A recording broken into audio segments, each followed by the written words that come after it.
This title is presented to you by Soundlibra.com. For more audiobooks like this, click the link in the description or visit our website at Soundlibra.com.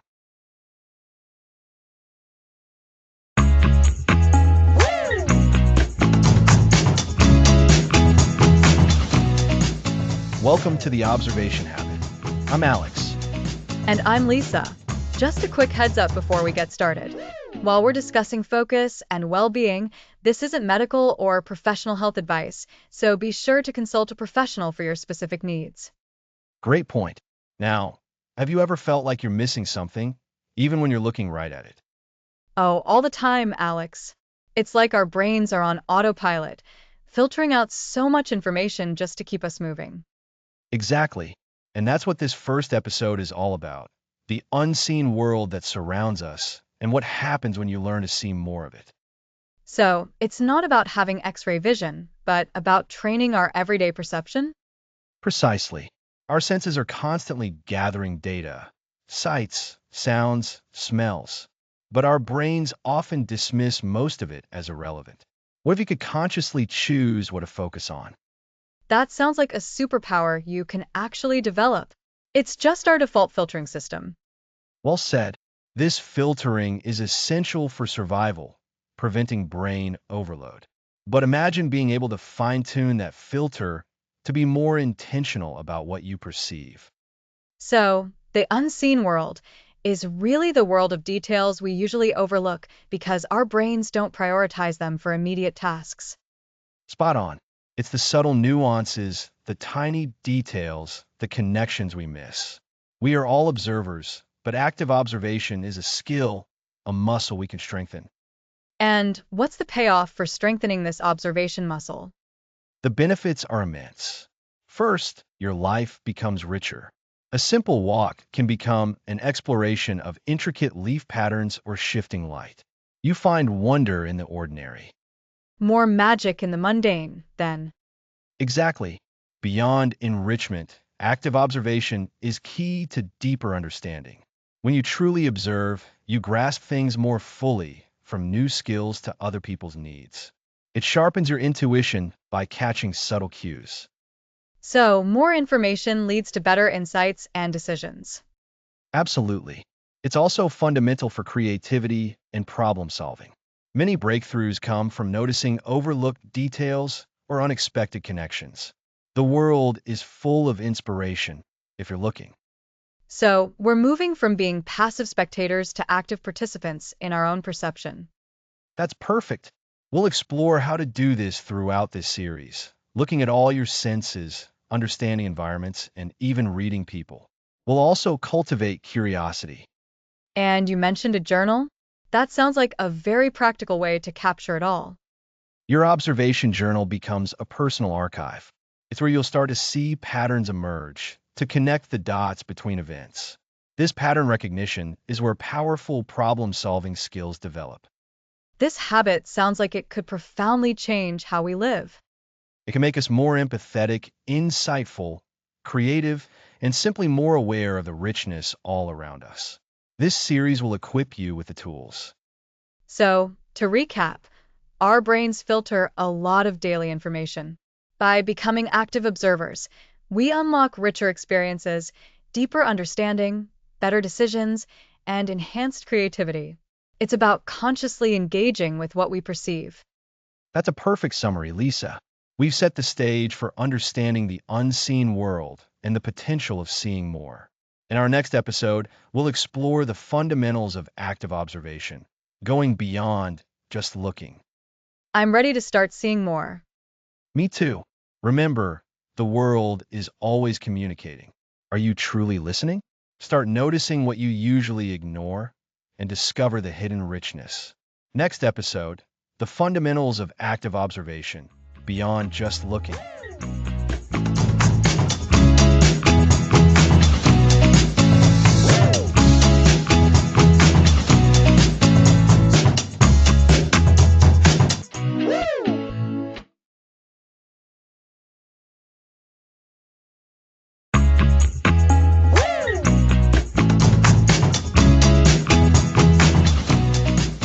Welcome back to the the observation habit.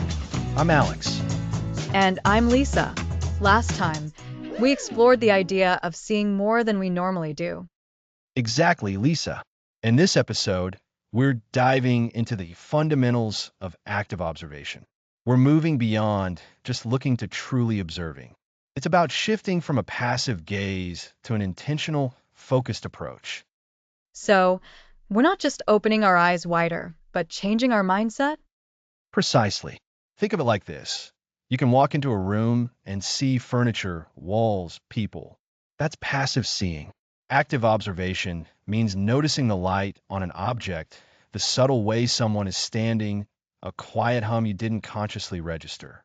It's about directed attention. Directed attention. You're actively choosing what to focus on, rather than letting your eyes wander? You've got it. It's about intentionality. Instead of letting what's in front of you wash over you, you decide, I want to understand this particular detail. This intentional focus is the bedrock of active observation. It allows us to peel back the layers of the obvious. And why is this intentional focus so important? What does it give us? It gives us depth.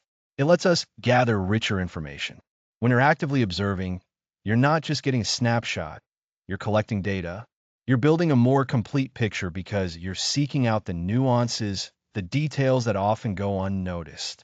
It's like going from a fuzzy photograph to a high-definition image. That makes sense. So, how do we practice this intentional focus? Great question. It starts with simple, actionable exercises. One of the most effective is what I call the 1-minute focus. Find something, anything, and commit to observing it intently for just 60 seconds. Just 60 seconds? That sounds manageable. What do you do during that minute? Let your attention really settle on it.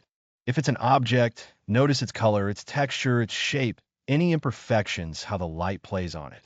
If it's a person, observe their posture, their facial micro-expressions, the way they hold their hands. The key is to resist the urge to wander or judge. Just absorb. So, it's about deep immersion in a single point of focus for a short burst. Exactly. And the beauty of it is that it trains your brain to actively engage. You'll start to notice things you never did before, even within that minute. It's like a mental workout. After that minute, you might reflect for another 30 seconds. What did I notice that surprised me? I can see how that would build up. If you do that a few times a day over weeks and months, you'd naturally become more attuned to details. Absolutely.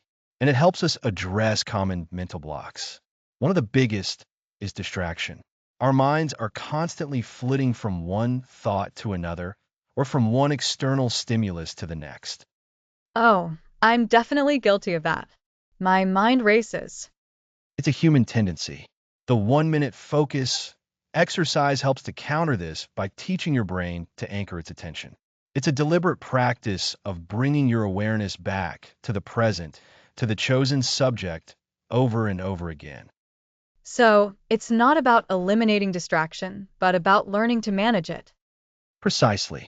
It's about building resilience against distraction.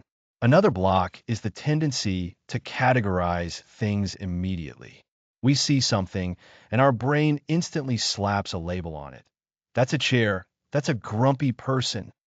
And that stops us from observing further, right? Because the label feels complete.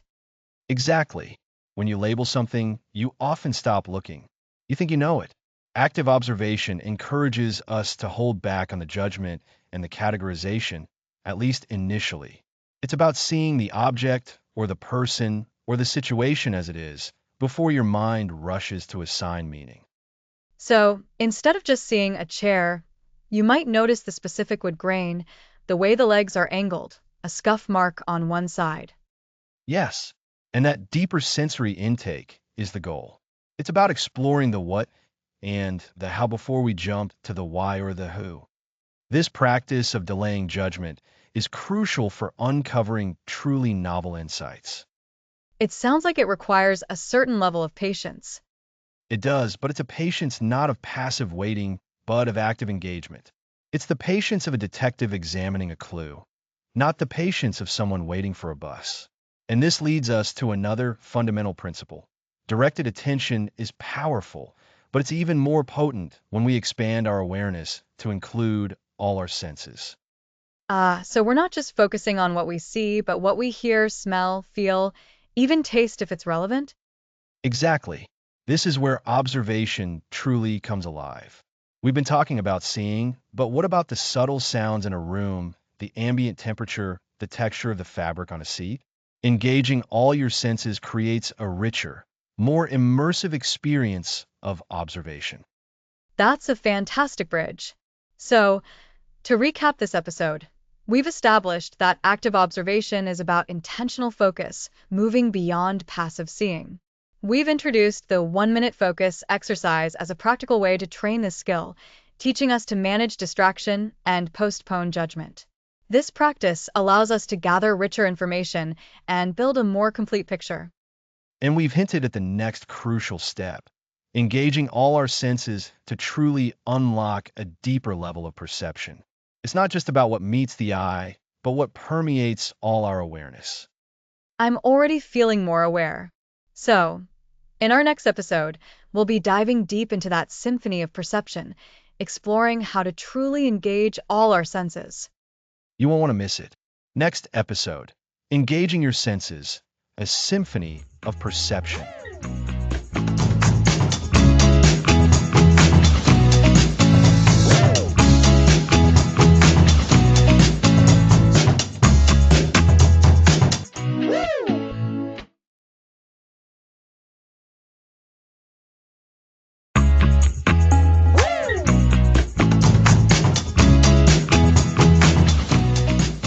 Welcome back to the observation habit. Last time, we discussed active observation. Now, let's engage all your senses. That's right, Alex. Last week felt like sharpening our tools. This week, we're picking them up and starting to create. We often go through our days on autopilot, relying heavily on sight and perhaps hearing, but what about the rest? This episode is all about deliberately tuning into the full spectrum of our senses. Exactly, Lisa. Think about it. How much of your day is spent truly noticing the smell of your morning coffee, the texture of your keyboard, the subtle sweetness in a piece of fruit? For most of us, the answer is probably not much. We're often just checking off tasks. But when we engage all our senses, the world around us becomes so much richer, so much more detailed. It's like going from a black and white movie to a full-color IMAX experience. I love that analogy, Alex. It's about adding layers of information that we're just not registering. So, where do we start with this sensory engagement? Let's begin with sight, but with a twist. We've already touched on looking, but now let's talk about seeing. This involves not just registering shapes and colors, but noticing nuances. For example, when you look at a tree, instead of just seeing a tree, try to notice the specific shade of green in its leaves, the texture of the bark. Is it rough, smooth, peeling? Are there any insects crawling on it? How does the sunlight filter through the canopy? So, it's about breaking down the familiar into its components. Instead of a tree, it's the rough bark, the dappled sunlight, the tiny beetle on that leaf. Precisely. And this applies everywhere. Look at a wall. Is it uniform beige, or are there subtle variations in tone? Are there any faint scuff marks or hairline cracks? The more you practice this, the more you'll start to see the unique characteristics of everything. It's training your eyes to be detectives of detail. That makes sense. It's like a photographer zooming in on the intricate details of a subject. Okay, so after sight, what's next in our sensory symphony? Let's move to sound.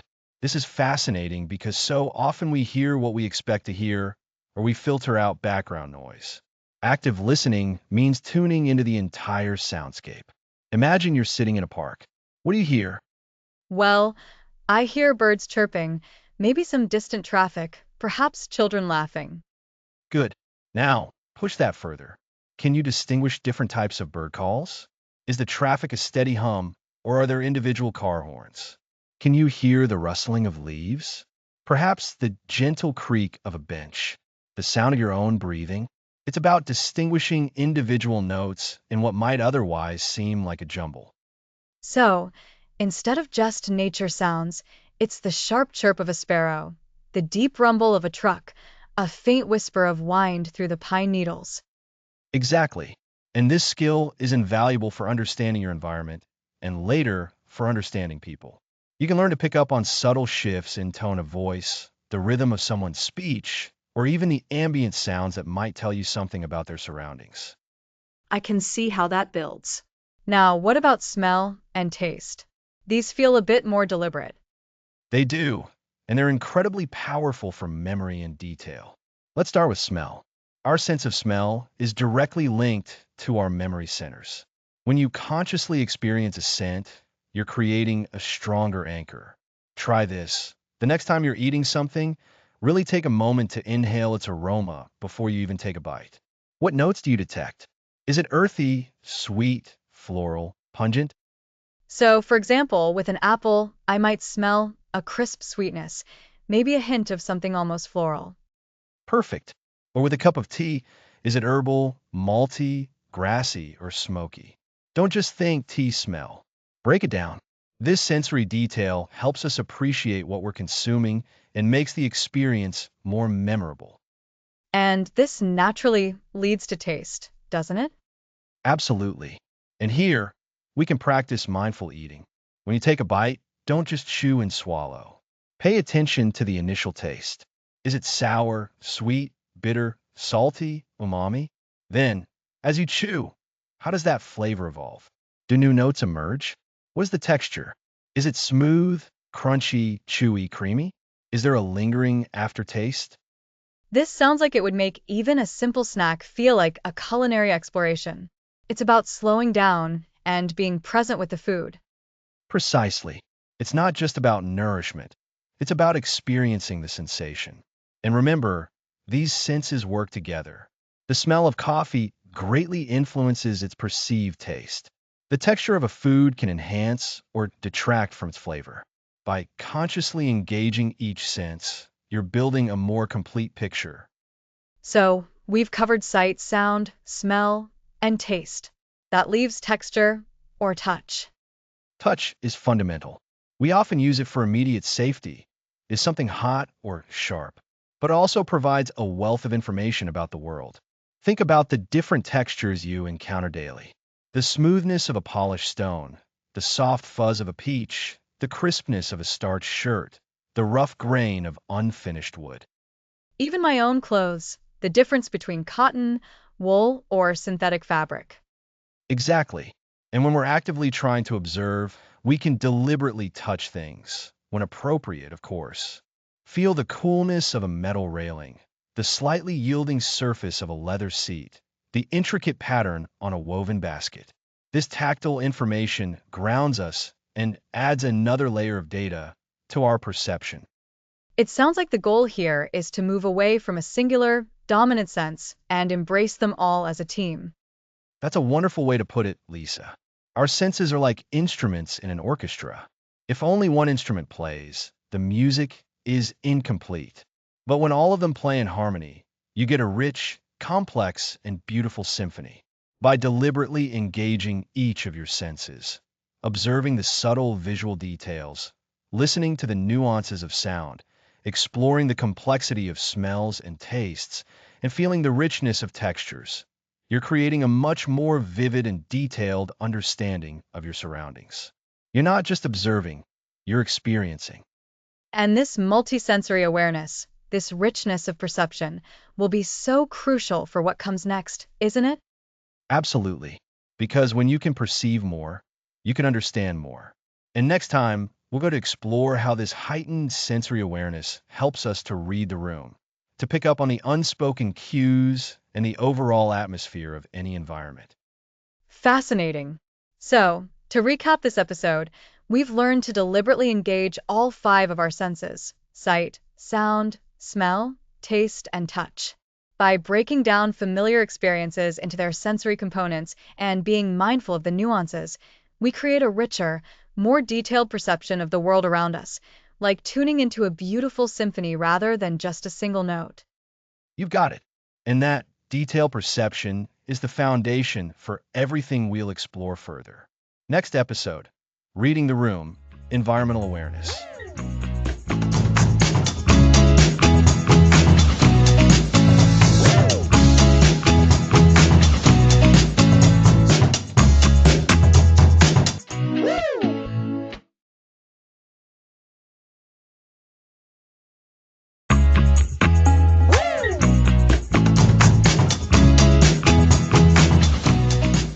Welcome back to the observation habit. Last time, we dove deep into engaging all our senses, creating a richer tapestry of perception. Today, we're building on that by learning to read the room. Reading the room, it sounds a little like a superpower, Alex. What exactly does that mean for our observation habit? It is a superpower, Lisa, and it's one anyone could develop. Reading the room means becoming intensely aware of the environment you're in, and that includes more than just the physical objects. It's about picking up on the overall atmosphere, the unspoken energy, and the subtle cues that tell you what's going on beneath the surface. So, it's not just about noticing the furniture and the decor, but the feeling of a place? Exactly. Think about walking into a busy cafe. You might instantly sense if it's a relaxed, hum of conversation kind of place, or if it feels rushed and a bit stressed. That's the room speaking to you. We're going to explore how to tune into that. Okay, I'm ready. How do we start reading the room? The first step is simply to pause. When you enter any new space, give yourself a moment. Don't immediately pull out your phone or start looking for a specific person. Just stand there for a few seconds and breathe it in. What's your immediate gut feeling? Is it welcoming? Tense? Energetic? A pause. That seems simple, but I can see how we often skip that in our haste. So, what should we be actively looking for during that pause and beyond? We're looking for several layers of information. The first is the most obvious, the people. Even if you're not focusing on individuals yet, notice the general disposition of the people around you. Are they interacting? Are they mostly on their own? What's the overall energy they're projecting? So, even without hearing conversations, you can pick up on whether people seem happy, stressed, bored, or engaged. Precisely. And you can infer this from their body language. Are shoulders slumped? Are people making eye contact? Or are they hunched over, avoiding interaction? Is there a lot of laughter and animated gestures? Or is it quiet and subdued? These are all environmental cues. That makes sense. It's like the aggregate mood of the room. What else contributes to this reading? The physical environment itself plays a huge role. Think about the lighting. Is it bright and cheerful or dim and intimate? What about the sounds? Is there music playing, and if so, what kind? Is it loud or soft? Are there distinct noises? A bustling kitchen, the clatter of dishes, quiet whispers? I never consciously thought about how much those elements affect the overall feel.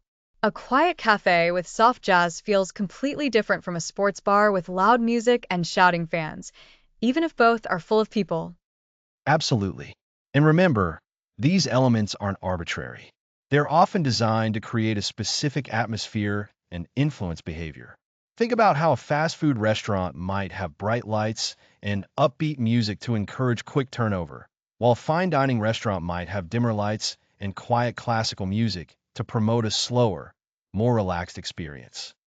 So, the environment is actively shaping the experience of the people within it. Yes, it's a two-way street. The people create the atmosphere, and the atmosphere influences the people. We're learning to decode that influence. Beyond the sounds and lights, consider the space itself. Is it open and airy, or crowded and cramped? Is it meticulously clean and organized, or a bit messy and chaotic? Those details really do add up. Crowded spaces can sometimes feel more energetic or claustrophobic, depending on the people and the purpose of the space. Exactly. And how people are using the space tells you a lot. Are they clustered together in conversation? Are they spread out and keeping to themselves? Are they all facing a central point, like a stage or a screen? This spatial arrangement can reveal a lot about social dynamics and the purpose of the gathering. This is fascinating. So, when we're in a room, it's like we're passively receiving a lot of silent communication from the environment and the people in it. Our job is to become more conscious receivers. That's a perfect way to put it, Lisa. We're learning to be more attuned to that silent communication. And to do this effectively, we need to combine observing the people with observing the place. They feed into each other. For example, if you notice a group of people standing in a circle, looking animated and laughing, and you also notice they're all holding drinks and appear relaxed, you can infer they're likely enjoying a social gathering. It's like putting together puzzle pieces. And what about the more subtle cues? Sometimes a room can just feel off. That's where intuition comes in, and it's fueled by our observational skills. If you notice inconsistencies, for instance, if the decor is very formal, but the people are dressed very casually and seem restless, that dissonance can be a signal. It might mean something is out of the ordinary, or that the room's intended purpose isn't quite matching the current reality. So, we're looking for harmony and disharmony, the expected and the unexpected. Precisely.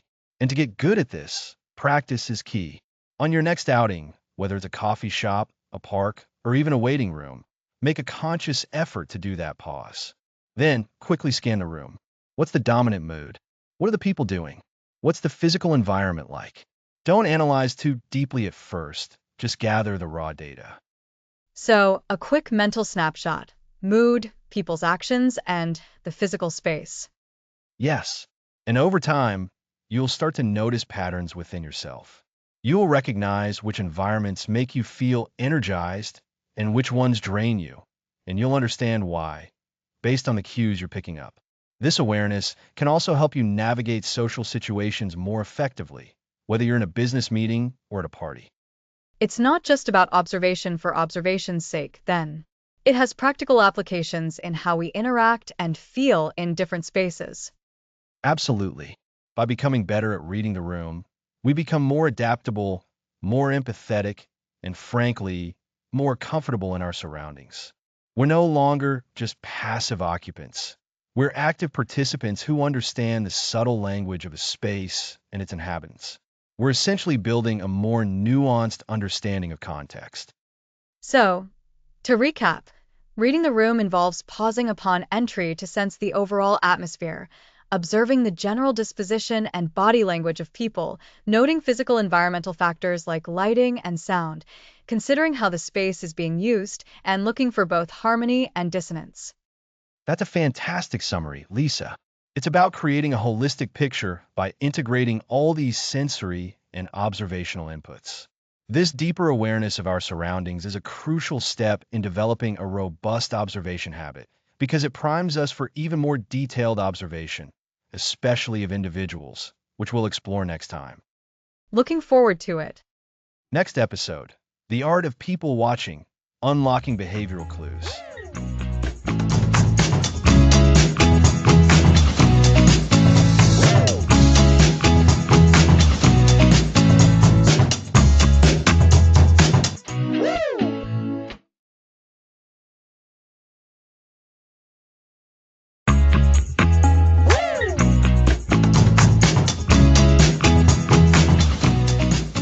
Welcome back. Last time we explored environmental awareness. Now, let's tackle observing people. People watching. It's something we all do to some extent, isn't it? But observing people sounds a lot more intentional than just glancing around a coffee shop. What's the difference? The difference lies in purpose and depth. Casual people watching is often superficial. Deliberate observation of people is about looking beyond the surface to understand the unspoken language of human behavior. It's about noticing subtle clues that reveal emotions, intentions, and even underlying thoughts. So it's not just about seeing, but about understanding what we're seeing when we look at other individuals. Exactly. To do that effectively, we need to tune into nonverbal communication. Think about it. How much of our communication is actually spoken words? And how much is conveyed through our bodies, our faces, and our voices? That's a lot. They say it's over 50%, right? Precisely. Our bodies are constantly sending signals. Let's start with posture. Someone standing tall, with their shoulders back, often conveys confidence or openness. Conversely, someone who is slouched, perhaps with their shoulders hunched forward, might be feeling insecure, tired, or defensive. It's a starting point for interpretation. So, I should look at their overall stance. Are they open to interaction, or are they seemingly trying to make themselves smaller? That's a good way to put it. Building on that, let's talk about gestures. Hand movements, for example. Are they animated and expansive, suggesting enthusiasm? Or are they minimal, perhaps with hands clasped tightly, which could indicate nervousness? We're not trying to diagnose anyone, but to gather information. Right. It's about collecting data points, not making definitive judgments. What about facial expressions? Absolutely. Our faces are incredibly expressive. We're all familiar with basic emotions. But there are also fleeting facial movements that can flash across a person's face, revealing their true feelings even if they're trying to hide them. Those sound tricky to catch. They are. They require practice. But even without identifying those fleeting expressions, we can observe more overt facial cues. Are their eyebrows raised in genuine interest or skepticism? Are their lips drawn back in a smile that reaches their eyes? Or is it a more forced smile? And what about their eyes? Are they making direct eye contact, avoiding it, or darting around? Eye contact feels so important. If someone avoids my gaze, I often feel like they're not being truthful or they're shy. And that's a common interpretation. Sustained eye contact can signal sincerity and engagement. Avoiding eye contact can suggest discomfort, dishonesty, or shyness. But again, context is key. So, we've got posture, gestures, facial expressions, and eye contact. What else? Vocal tone and pace. It's not just the words they say, but how they say them. Is their voice steady and measured, or is it wavering and rapid? Is it loud and assertive, or soft and hesitant? A change in vocal pitch or a sudden increase in speaking speed can sometimes betray nervousness or excitement. It's like a whole symphony of subconscious signals. And the key is to listen and watch for these cues without immediately jumping to conclusions. Exactly. And that brings us to a crucial aspect: observation without judgment. This is something we'll dive deeper into in our next episode. But for today, it's vital to understand that our role as observers is to gather information, to try and understand another person's perspective through their nonverbal cues. It's not to label them, criticize them, or make assumptions about their character. That makes sense. It's about developing empathy by trying to understand where someone else might be coming from. Precisely. And how can we practice this discreetly and respectfully? One way is to focus on groups rather than intensely staring at individuals. When you're in a public place, observe the interactions within a small group. See how they communicate nonverbally. Do they lean in toward each other when they're engaged? Do they mirror each other's postures? Mirroring. I've heard of that. People who are in sync tend to unconsciously copy each other's movements. You've got it. It's a sign of rapport and connection. You can also practice by observing people in different contexts. How might someone behave in a professional meeting compared to how they behave at a casual social gathering?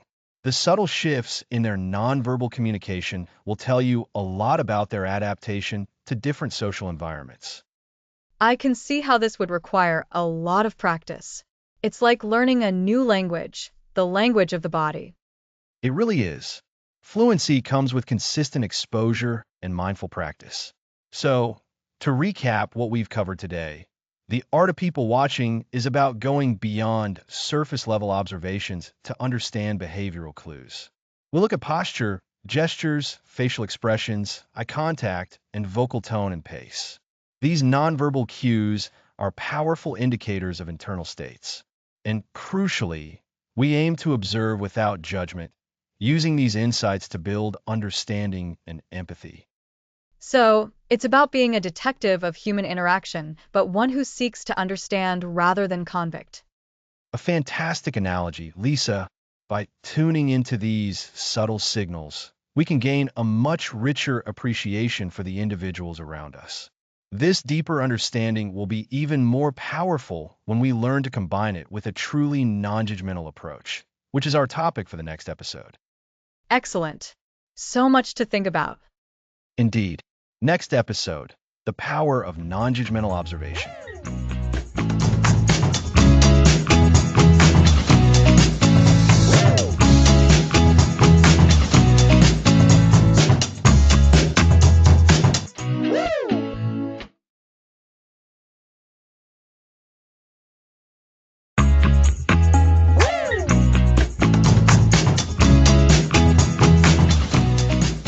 Welcome back to the observation habit. Last time, we explored the art of people watching. Today, we're diving into non-judgmental observation. That sounds like a crucial step, Alex, but perhaps a difficult one. Isn't it natural for us to form opinions about what we see? It absolutely is, Lisa. Our brains are wired to categorize and label things. It's a fundamental survival mechanism. However, for the purpose of truly observing and understanding, an immediate judgment acts like a barrier. Imagine looking at the world through tinted glasses. Everything you perceive is automatically colored by that tint. So, our deeply ingrained biases and assumptions can prevent us from seeing things clearly? Precisely. If you quickly label someone's behavior as inappropriate or odd, your mind might stop seeking further information. You've already made a decision, and in doing so, you miss out on crucial nuances and the broader context of the situation. And that, in turn, hinders our ability to truly learn and grow. If we've already decided what something means, then what's the point in looking any closer? Exactly. Non-judgmental observation is about creating the mental space for that closer look. It's the practice of separating the raw facts of what you are observing from your own interpretations or evaluations. The goal here is to achieve objectivity. This sounds transformative, but how do we actually achieve this? How do we quiet that internal voice that's so quick to judge? It's definitely a practice, not an overnight switch. One key method is to focus intensely on description. Ask yourself, what am I literally seeing or hearing? Rather than immediately asking, what does this mean? Or deciding, is this good or bad? So, as an example, instead of thinking, that person is being really rude, I would consciously reframe it to something like, that person is speaking with a loud volume, their gestures are quite animated, and they are avoiding direct eye contact. That's a perfect illustration. Those are all observable, factual pieces of information. Rude, on the other hand, is your interpretation, your judgment. By sticking to factual descriptions, you keep your mind open to all possibilities. Perhaps the person speaks loudly because they have a hearing impairment, or it's a cultural norm, or they're simply feeling very enthusiastic. That's a brilliant distinction. It separates the event itself from our personal reaction to it, and that creates room for deeper understanding, not just assumption. You've hit the nail on the head. It's about cultivating a sense of genuine curiosity in place of immediate evaluation. Think of it like a scientist observing an experiment. They meticulously record the data, and only then do they begin to analyze and draw conclusions, rather than assuming a specific outcome beforehand. We can apply that same disciplined approach to our everyday observations. So, we focus on the what and the how of a situation, rather than jumping to the why too early. Precisely.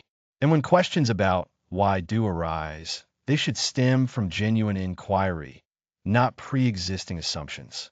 Another vital part of this practice is recognizing your own emotional responses. When you feel that urge to judge, take a moment. Acknowledge that feeling without letting it dictate your perception. You can even mentally label it for yourself. Ah, that's impatience surfacing, or I'm noticing a critical thought here.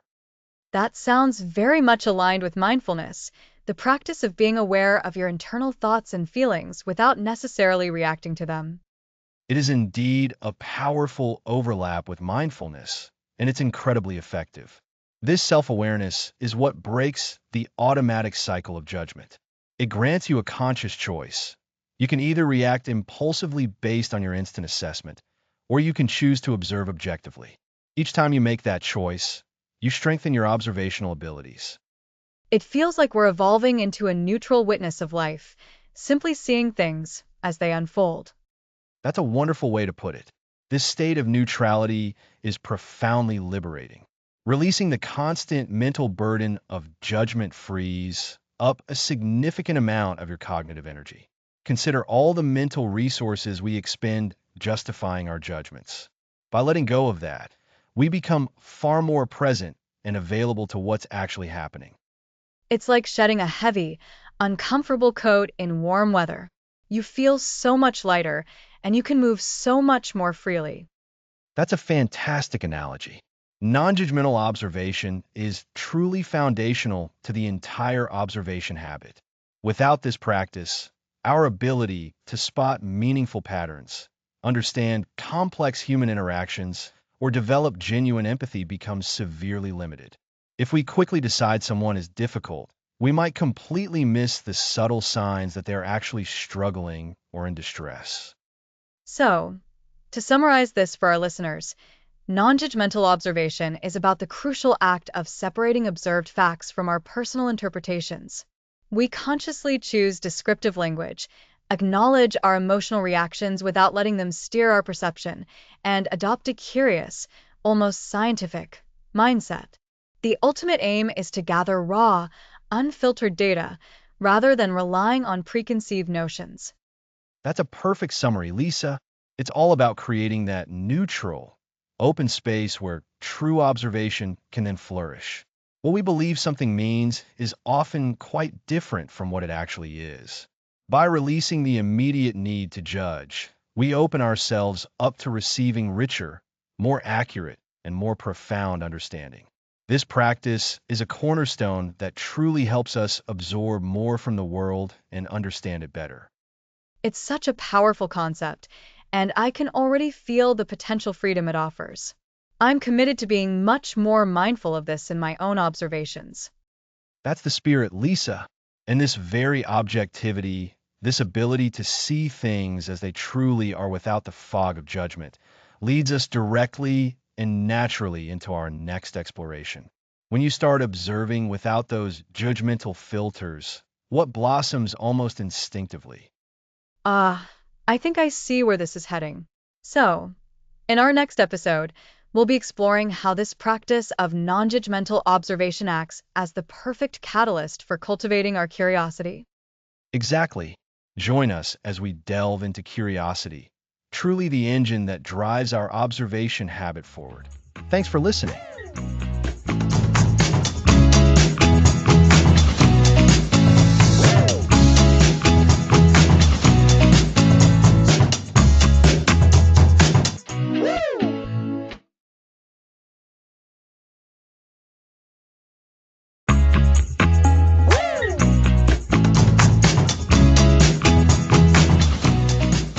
Welcome back to the observation habit.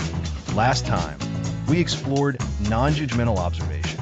Today, we're diving into what fuels our observational journey, curiosity. Curiosity is that fundamental urge to know, to explore, to peel back the layers of the world. It's what transforms passive looking into active, meaningful observation. Think about it. When you're truly curious, you don't just glance. You lean in, ask questions, and want to understand the context. This innate desire to know sharpens our focus. But how do we actively cultivate curiosity? Sometimes life feels routine and that sense of wonder fades. It's easy to stop asking why. Curiosity is a muscle that can be strengthened.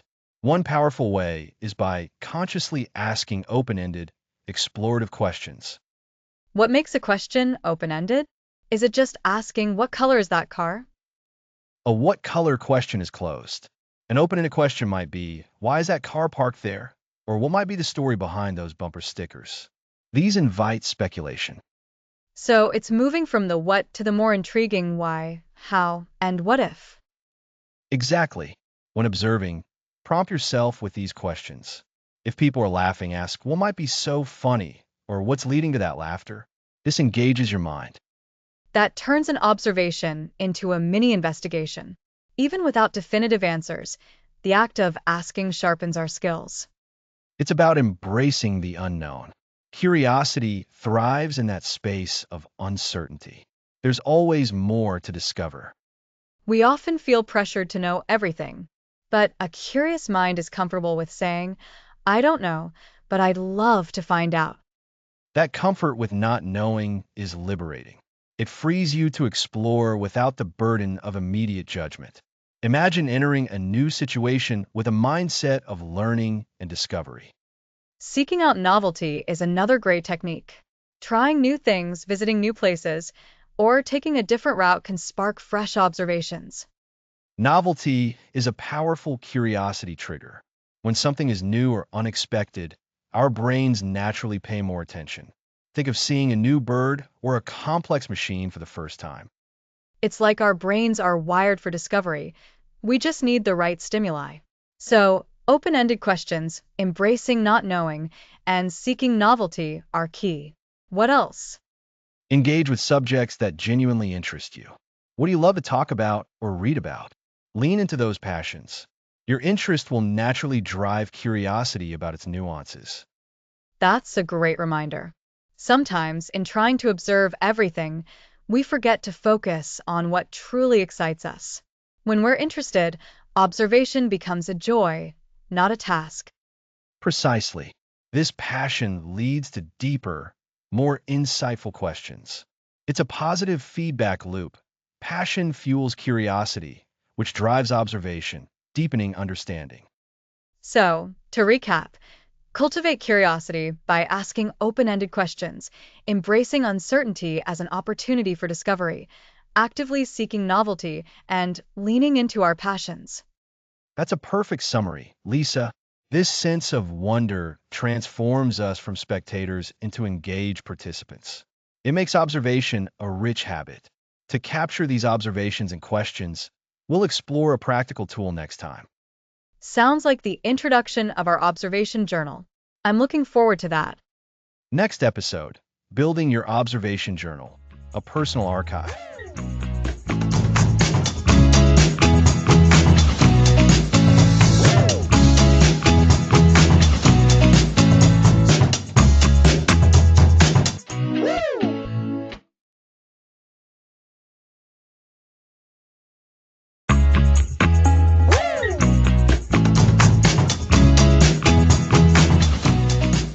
Welcome back to the Observation Habit. Last time, we explored the incredible power of curiosity. And today we're talking about capturing all those insights, building your observation journal. Think of it as your personal archive. Exactly. A journal is more than just a notebook. It's a tool for solidifying what you observe and beginning to uncover patterns. So, episode 8, let's build this archive. I love this idea. My biggest challenge is that sometimes I notice something interesting, but then it just slips away. A journal sounds like the perfect way to keep those valuable observations from disappearing. That's precisely it. Our memories aren't perfect record keepers, and when we're actively building an observation habit, we encounter new things all the time. Documenting them is crucial. So, what should go into this journal? It's not just about jotting down what you see. Right. So, it's not just saw a red car. What else? Well, first, the basics. Date and time are essential. This helps you track context and potential patterns over time. Then, what did you observe? Be specific. Instead of woman seemed angry, describe what made you think that. Was her brow furrowed? Were her lips pursed tightly? Was her vocal tone sharp? Describe the observable behaviors. Okay, so observe and describe, not interpret. That's a good reminder from our earlier episodes about non-judgmental observation. Absolutely. And here's where it gets really powerful. Add your sensory details. What did you hear? What did you smell? Was there a particular texture you noticed? Engaging more senses makes the observation richer and more memorable. Imagine you're documenting a bustling marketplace. You wouldn't just write people selling things. You'd write about the clang of vendors' bells, the aroma of spices, the vibrant colors of fabrics. That paints such a vivid picture. So, date, time, specific observable details, and then sensory input. What else can we add to make it a truly effective tool? Your thoughts and feelings are vital, but crucially, separate them from the initial observation. After you describe what you saw, heard, smelled, felt, or touched. Then you can add your immediate reactions. What did this observation make you think? What questions did it spark? This is where your curiosity really comes alive on the page. So, I'm capturing the raw data, and then my interpretation or my questions are a separate but equally important part. Exactly. And this is where the habit, part of our observation habit, really takes hold. Regularly reviewing your journal is key. This isn't a one-time data dump. It's an ongoing conversation with yourself. When you reread entries, you start to notice connections. You might see a recurring behavior in a specific setting or a similar emotional response to different stimuli. That's where the pattern recognition comes in, which is what we'll be diving into next time, right? You're ahead of me. Yes, precisely. This journal is the foundation for that. Think of it like a scientist collecting data in a lab. They don't just collect it, they analyze it. Your journal is your lab notebook.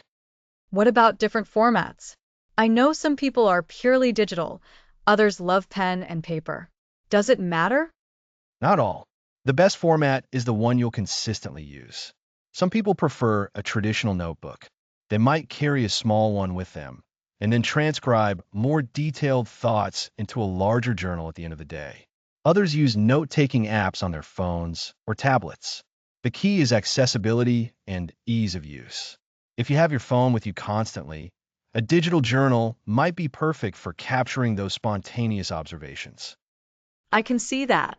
I tend to be a pen and paper person for reflection, but I can see the utility of quick digital notes. Maybe a hybrid approach is best for some. A hybrid approach is often very effective. Many people find success by using a small notebook or app for on-the-go notes, those quick sightings and thoughts. Then, perhaps once a week, they dedicate time to transfer these notes into a more comprehensive journal, adding deeper reflections, drawings, or even pasting in relevant clippings if they're old school.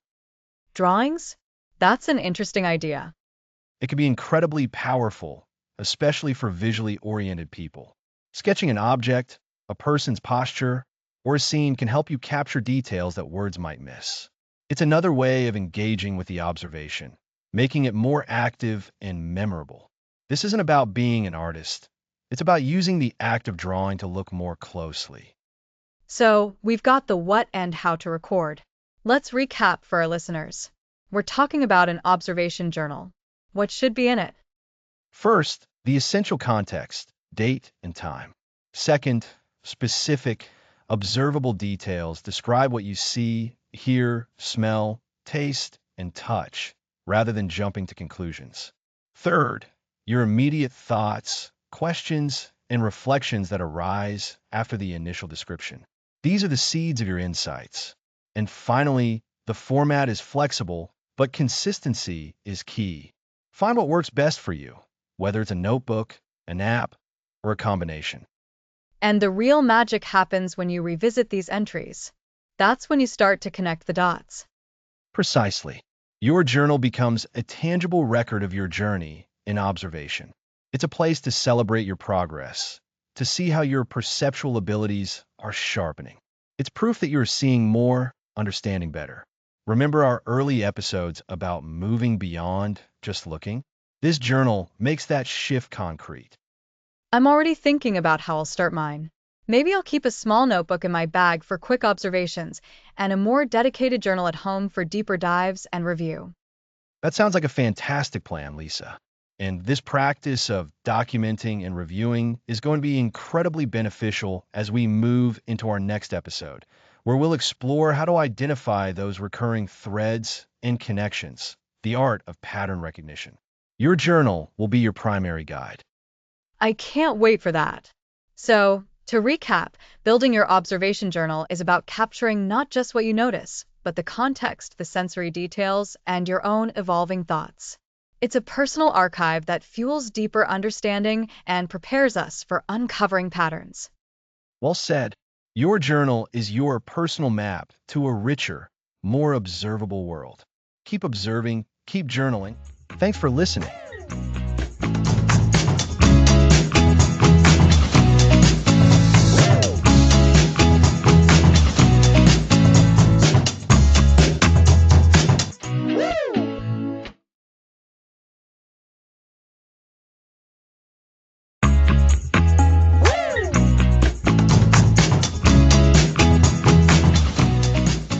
Welcome back to the observation habit. Last time, we dove deep into building your personal observation journal. It really was fantastic, Alex. Having that journal helps you move beyond just passively seeing things to actively recording them. Exactly, Lisa. And that journaling practice directly leads us into today's topic, pattern recognition. This is where the real magic of observation starts to unfold. It's about moving from noticing individual events to seeing the underlying connections and recurring themes. Pattern recognition. So, it's about seeing more than just what's happening right now. It's about seeing the bigger picture, or maybe the invisible threads connecting things. That's a perfect way to put it, Lisa. Think about it. When you're actively observing, you're collecting a lot of data, right? Your journal becomes a treasure trove of these individual data points. Pattern recognition is the skill of sifting through that data to find something meaningful. It's like being a detective for life. You see a footprint here, a dropped button there, a hushed conversation over there. You don't just see those as isolated incidents. You start piecing them together to understand what's really going on. So, the journal we've been building is crucial for this. It's our evidence board in a way. What kind of patterns can we even expect to find? You can find patterns in so many places. Let's break it down. First, there are patterns in your own behavior and thoughts. By journaling about your day, your reactions, your routines, you start to see where you tend to fall into habits, both good and perhaps less helpful.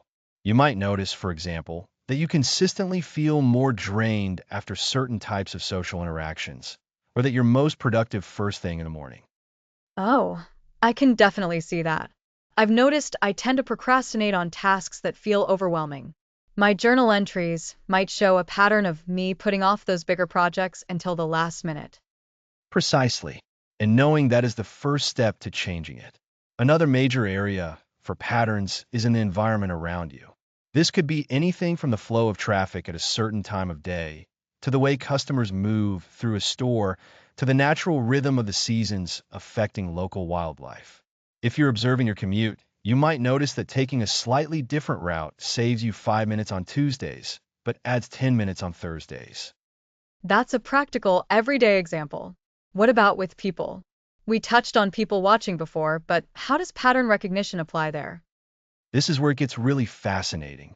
When you observe people non-judgmentally and consistently, you start to see recurring behaviors, communication styles, and even emotional responses in different situations. You might notice that a particular colleague always gets quiet when a certain topic is brought up, or that a friend's body language shifts dramatically when they're feeling anxious. You learn to anticipate reactions not out of cynicism, but out of a deeper understanding of their typical responses. So it's not about predicting the future with certainty, but about understanding tendencies. It's like knowing that if you leave ice cream out on a hot day, it's going to melt. You've seen that pattern before.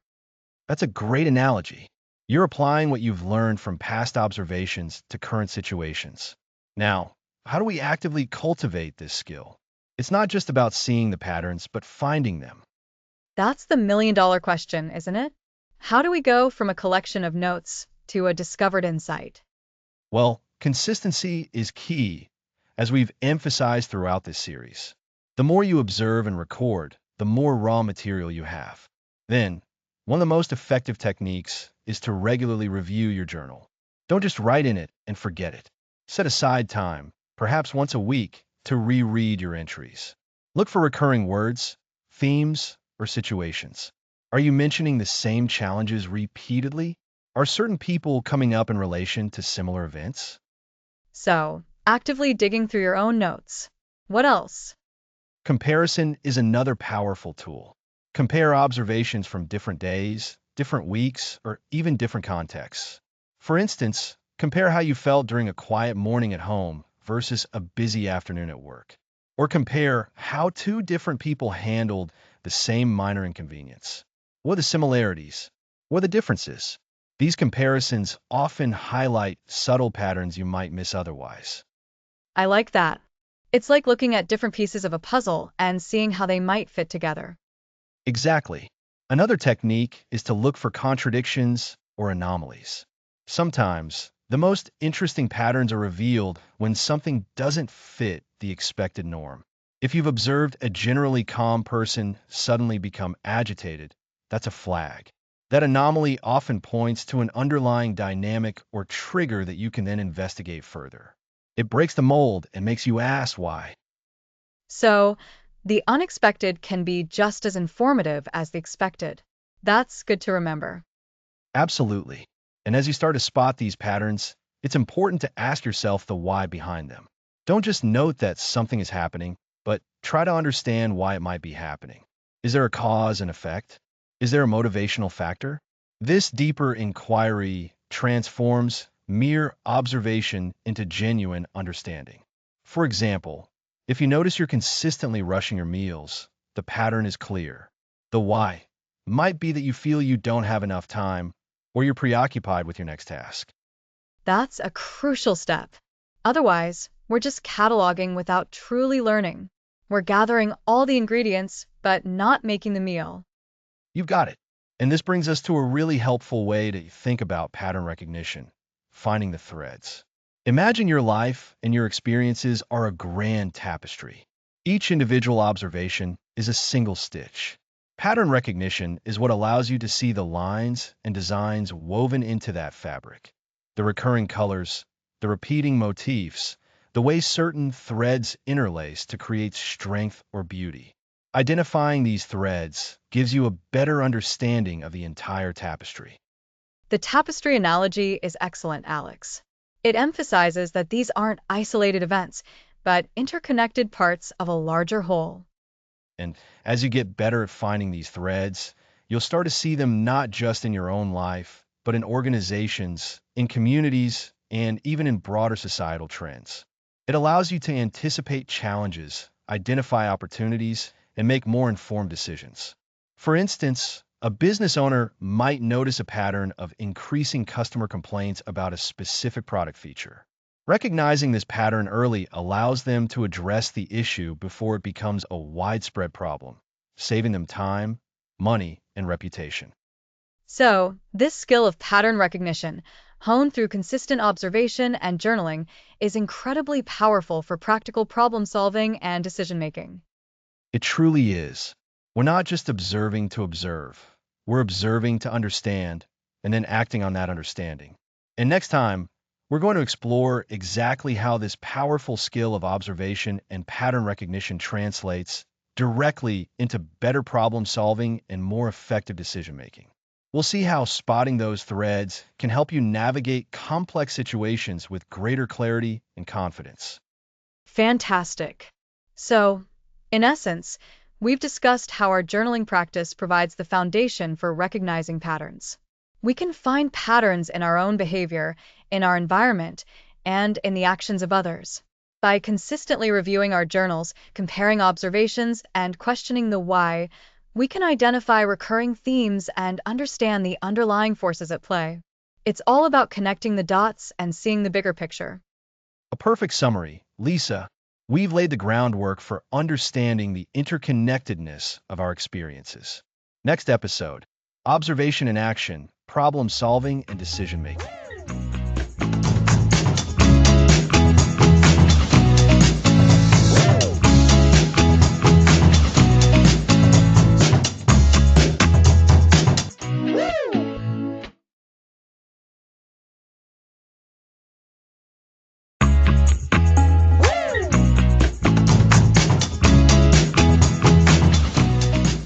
Welcome back. Last time we covered pattern recognition. Now let's tackle observation and action. That's right, Alex. We've spent a lot of time building the foundation for being more observant. We've talked about engaging all our senses, paying attention to our environment, and even noticing human behavior without judgment. But what's the point of all that heightened awareness if we can't use it to navigate the real world more effectively? Exactly, Lisa. And that's precisely what we're diving into today. Enhanced observation isn't just a nice-to-have skill. It's a critical tool for tackling challenges and making sound choices. Think about it. How many problems truly have obvious solutions? Often, the real issues are buried, and the best answers are only revealed when we look deeper. I can see that. In my own life, I've often found myself frustrated by a recurring problem, only to realize I was only addressing the surface symptoms. It's like having a leaky faucet. You can keep mopping up the water, but until you understand why it's leaking, is it a loose connection, a worn out washer? You're just doing busy work. That's a perfect analogy, Lisa. Observation is all about identifying the root cause. When you're actively observing, you're not just seeing the water on the floor. You're noticing the way it drips, the frequency, the exact spot it's coming from. You might even notice a subtle discoloration on the pipe or a faint smell. These are all clues, and they all contribute to solving the problem at its source. So, instead of just focusing on the symptom, the water, observant individuals would be looking for the underlying issue. This means paying attention to details that others might overlook. Precisely. Let's consider a real-world example, like in a business setting. Imagine a team is struggling with low customer satisfaction scores. A less observant approach might be to simply implement a new customer service training program. But what if the problem isn't with the staff skills, but with the product itself? Oh, I see where you're going. An observant leader or team member would be looking for broader patterns. They might observe customer interactions, notice common complaints that go beyond simple service issues, or even spend time understanding the product's life cycle and user experience. Absolutely. They might notice that customers consistently express confusion about a particular feature, or that the product breaks down after a specific period of use. These aren't service issues, they are product or design flaws. By keenly observing these patterns, the team can then address the root cause, improving the product, which will, in turn, lead to higher customer satisfaction. So, the observation habit directly illuminates the path to effective problem solving by revealing the true nature of the challenge. That makes so much sense. It's about gathering more information, better information, before you jump to conclusions or implement solutions. This naturally leads us to decision making, doesn't it? Because good decisions are built on a solid understanding of the situation. You've hit the nail on the head, Lisa. When we make decisions, we're essentially choosing a path forward based on the information we have. The more comprehensive and accurate that information, the better our decisions are likely to be. This is where the observation habit truly shines. So, how does observation specifically enhance decision making? Is it just about having more data points? It's more than just data points. It's about the quality and context of the information. When you're observing, you're not just passively receiving facts. You're actively interpreting cues, sensing nuances, and understanding the dynamics at play. Let's say you're deciding whether to invest in a new project. A superficial glance might focus on the potential profits. But an observant person would look beyond the numbers, right? They'd be noticing things like the team's morale, the market's underlying sentiment, potential hidden risks that aren't readily apparent in a financial report. Exactly. They might observe the hesitations in a colleague's voice when discussing the project, or notice subtle shifts in competitor activity that could impact the investment success. They're observing the nonverbal cues, the environmental factors, the unspoken concerns. This deeper, more holistic understanding allows for a more informed and ultimately better decision. It's about seeing the whole picture, not just a single brushstroke. It sounds like observation helps us avoid making decisions based on incomplete or biased information. We're less likely to be swayed by surface level appeal when we're aware of the underlying currents. Precisely. Think about a manager deciding on team assignments. They could just assign tasks based on who has the most time according to their schedule. But an observant manager would consider not just who is available, but who thrives on certain types of challenges, who might benefit from working with a particular colleague, or who might be feeling overwhelmed and needs a more manageable task. These are all observations about the individuals and the team dynamics. And those observations lead to assignments that are not only more efficient, but also more beneficial for the growth and well-being of the team members. That's a powerful way to integrate observation into practical leadership. It truly is. We've seen how observation helps us uncover root causes in problem solving and provides a richer context for decision making. It's about moving from simply reacting to actively understanding and shaping our circumstances. We become less like passive observers of our lives and more like skilled navigators.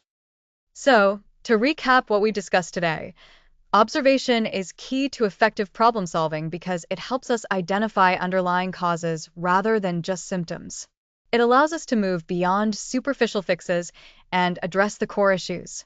And for decision making, enhanced observation provides a more comprehensive understanding of situations, allowing us to make choices based on a fuller picture, considering nuances and context that might otherwise be missed. That's a fantastic summary, Lisa. Remember, the more you practice observing, the more adept you become at seeing what truly matters. This directly translates into clearer insights for solving problems and more confident decisions for moving forward. It's really empowering to think about how these habits, which might seem simple, have such profound practical applications in our everyday lives and work. And the journey doesn't stop here. In our next episode, we'll explore how the observation habit fuels creativity and sparks new ideas. We'll see how noticing the world in a new way can unlock imaginative breakthroughs. That sounds fascinating. Next time, we'll talk about observation and creativity, sparking insight. Thanks for listening.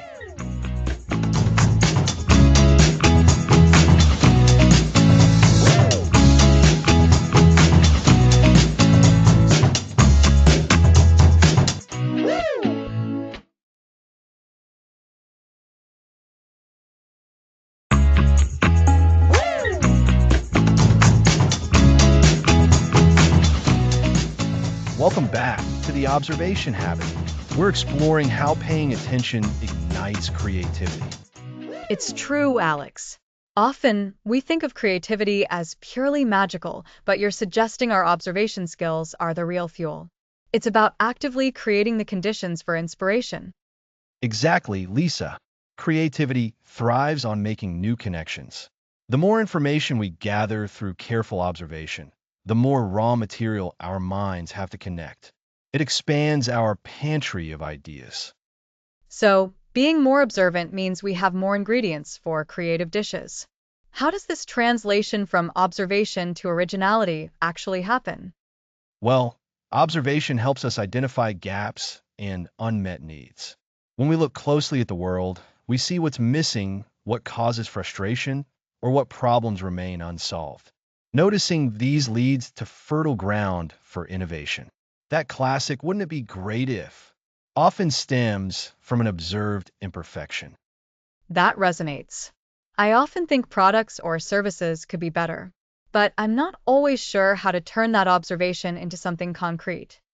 That's where observation helps us see existing concepts from new perspectives. This is where pattern recognition becomes vital. We might see a process in one field and realize its fundamental principles could apply elsewhere. Think of Velcro, inspired by burrs sticking to a dog's fur. It was about noticing a detail and asking, what if? That's a great example. Creativity isn't always invention from scratch, but often about repurposing or adapting existing ideas in new ways. It's about those surprising leaps. Precisely. And this leads us to how observation combats mental ruts and breaks creative blocks. When we get stuck in routine, our thinking can become rigid. By seeking new experiences and observations, we can jolt our brains out of those patterns. New environments or conversations introduce fresh stimuli. So, it's about seeking novelty to disrupt stagnant thought processes. How can listeners actively practice this? Are there specific techniques? Absolutely. One powerful technique is anomalous observation. This means intentionally looking for things that don't fit, deviations from the expected. In creativity, these anomalies are opportunities. A glitch, unusual behavior, a surprising outcome. These can spark new ideas. We should look for the exceptions. Anomalous observation. I like that.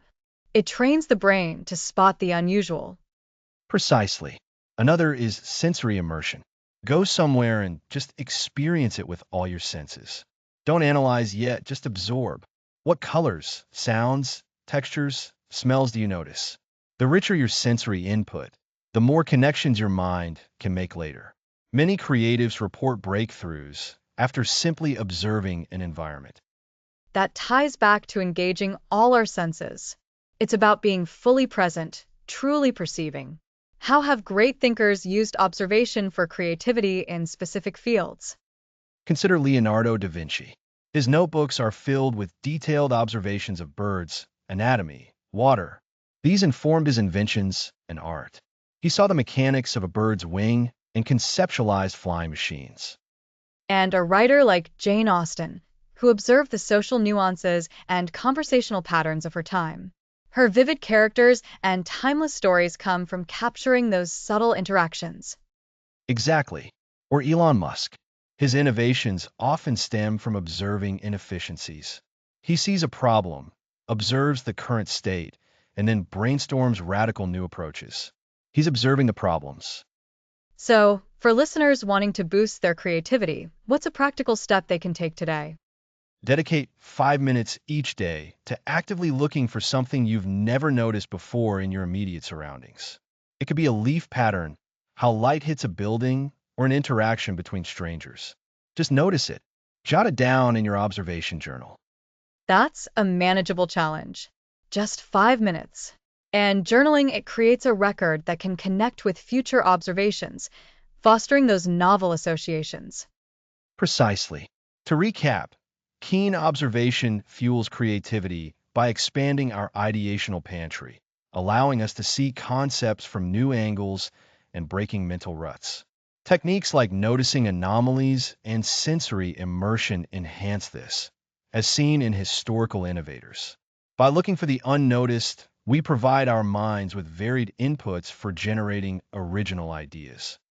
It's a powerful reminder that creativity is a cultivated skill, and observation is one of its most potent cultivators. This brings us close to the end of our series. Next time, we'll discuss how to maintain this sharpness and overcome observational plateaus. We'll explore strategies for staying sharp and continuing to grow. That sounds crucial for keeping momentum. We'll see you next time for episode 12, Overcoming Observational Plateaus, Staying Sharp.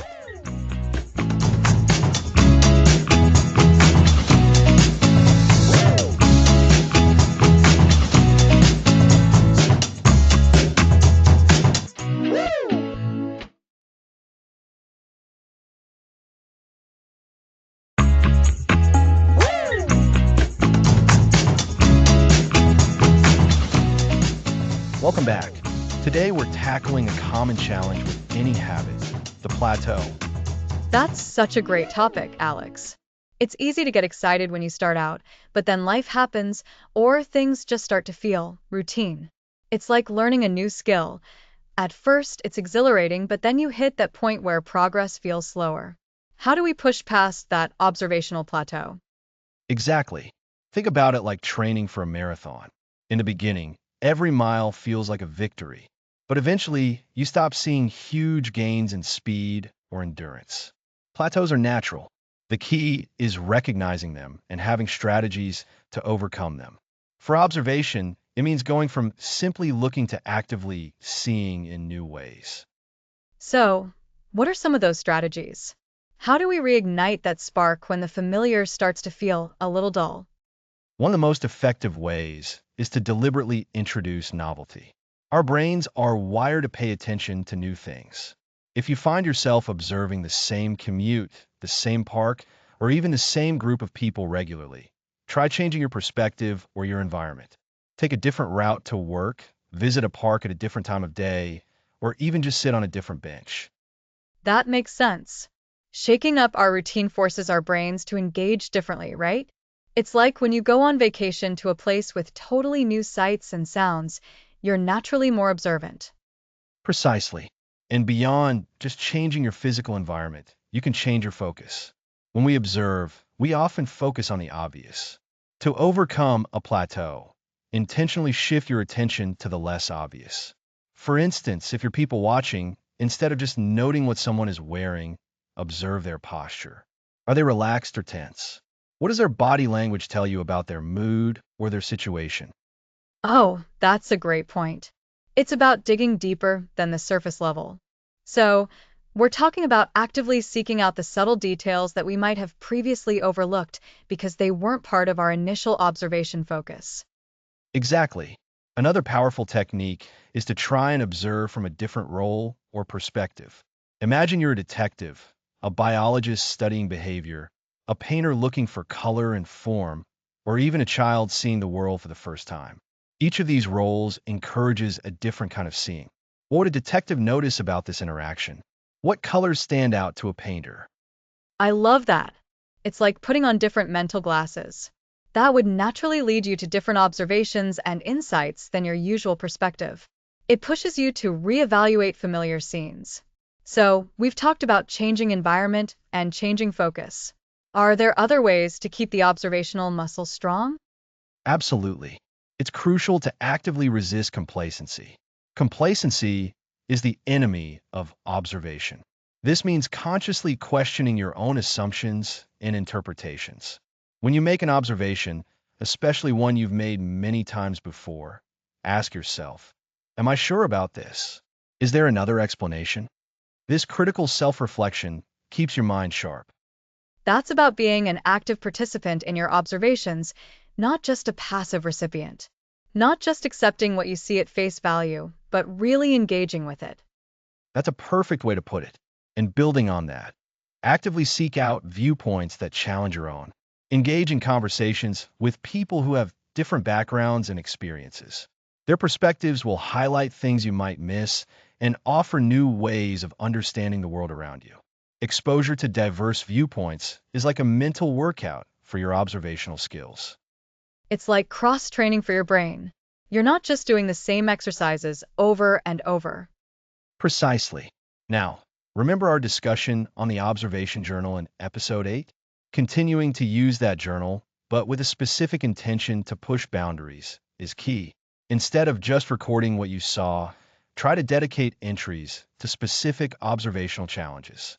For example, today I will focus only on sounds, or today I will try to identify 5 distinct emotions in strangers without them saying a word. So, if the journal is the archive, we're now using it as a training ground.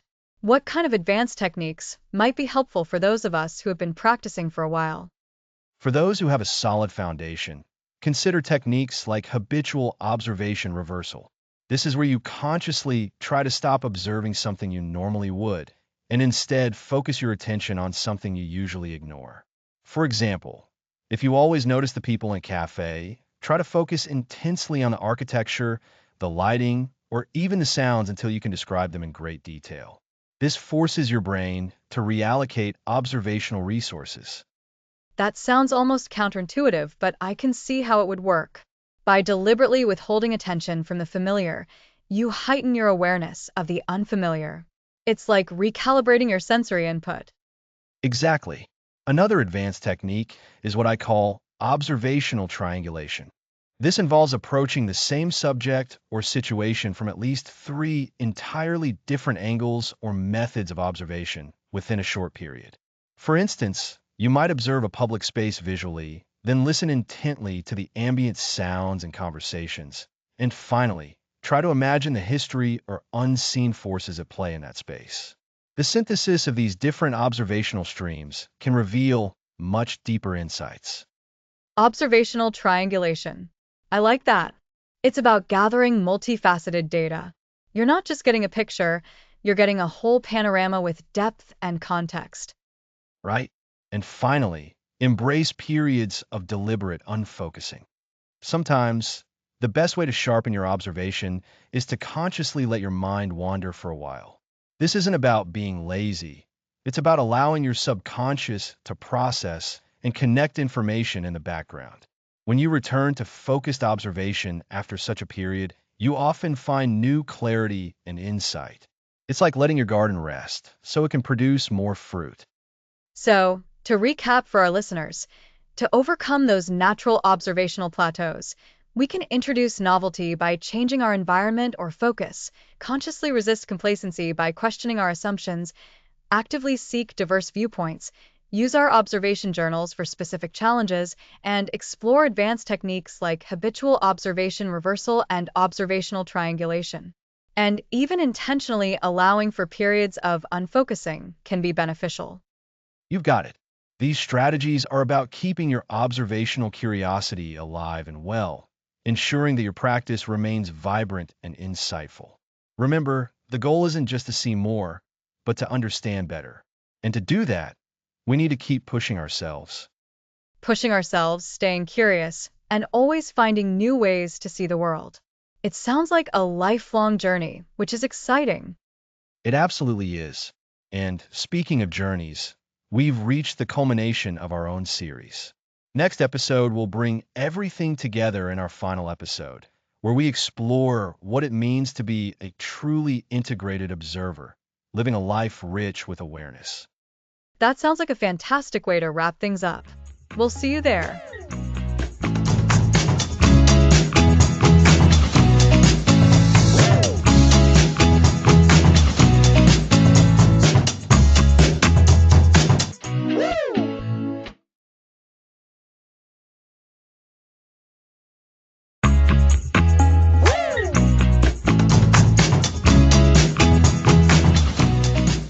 Welcome back.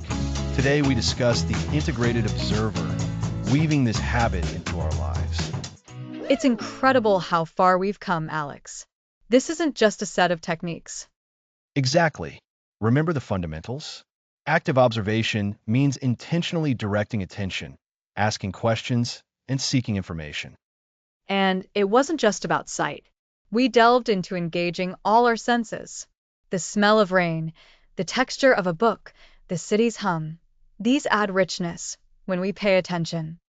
Absolutely. That sensory richness connects to environmental awareness. Understanding a space's energy and mood helps us navigate context deeply. From the environment, we moved to people, the art of people watching. Noticing body language and microexpressions is a constant, fascinating study of human behavior. It's powerful. And crucially, we discussed non-judgmental observation. This allows us to see what's there, not what we expect, leading to more accurate perceptions. That was key for me.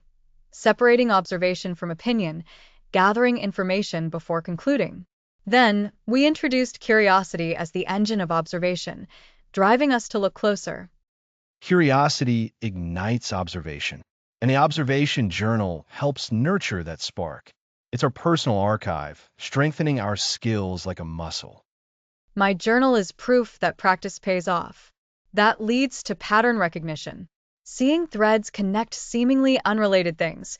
It's like piecing together a puzzle. Pattern recognition unlocks deeper understanding. This understanding fuels action. We showed how to apply observation to problem solving and decision making, gathering data for informed choices. It's about being proactive. And it's not just function, it's creation. Observation and creativity showed how keen observation sparks new ideas by noticing gaps and unusual juxtapositions. Creativity is deeply intertwined with observation. It's about seeing the world with fresh eyes, noticing what others overlook. But even observers can plateau. We addressed keeping those skills sharp. And that brings us here, the integrated observer. It's not about specific observation times. It's about making observation inherent to how we move through the world every moment. It's living a life of consistent noticing, learning, and understanding. Imagine waking and noticing the light, the sounds, commuting and observing people, architecture, at work, noticing meeting dynamics, task details, in conversation, truly listening to nuances. It's not adding more, it's enriching what's there, finding depth in the everyday. This habit helps us connect authentically with others because we understand them better and with ourselves through greater self-awareness. Precisely. As an integrated observer, you're an active participant, constantly gathering information, making connections, and experiencing a richer reality. It leads to profound presence. And that presence combats distraction and anxiety. Fully engaged in the now, past and future seem less overwhelming. Building this habit is like learning a language. Initially challenging, it becomes second nature. Observation becomes your natural way of interacting with the world. So, as we wrap up this series, the call is clear. Keep practicing. Integrate these practices. Be curious, be present, and never stop noticing. The world is endlessly fascinating. By cultivating the observation habit, you unlock the ability to see more, understand better, and live a life of richness, connection, and insight. It's a continuous discovery. So, as we say goodbye to this series, remember the core principle: active observation. It's a perspective, a way to navigate the world with greater awareness, empathy, and understanding. Throughout this series, we covered fundamentals, senses, environments, people, curiosity, journaling, patterns, and application for problem solving and creativity. We also discussed staying sharp. Now, it's time to live it. Become the integrated observer. Embrace the richness that comes from truly noticing the world around you and the world within you. Thank you for joining us on this journey. It's been a pleasure exploring the observation habit with you. Thanks for listening to the series.